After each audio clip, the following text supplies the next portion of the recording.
The purpose of testing the ceramic rolls at operating temperature prior to installation in the furnace is to check them for the total indicated runout of the rolls at operating temperature.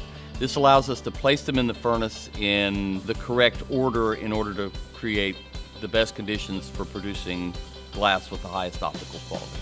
Ceramic rolls in furnaces sold by HHH Tempering Resources are tested for their total indicator runout and then strategically placed inside the furnace at the time of installation. Should you purchase more ceramic rolls down the road, you should have them measured as well so that you know where they go when replacement time comes.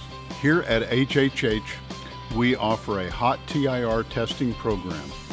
We have numerous furnaces that we can supply for our customers to test their own ceramic rolls. If you're interested, give us a call.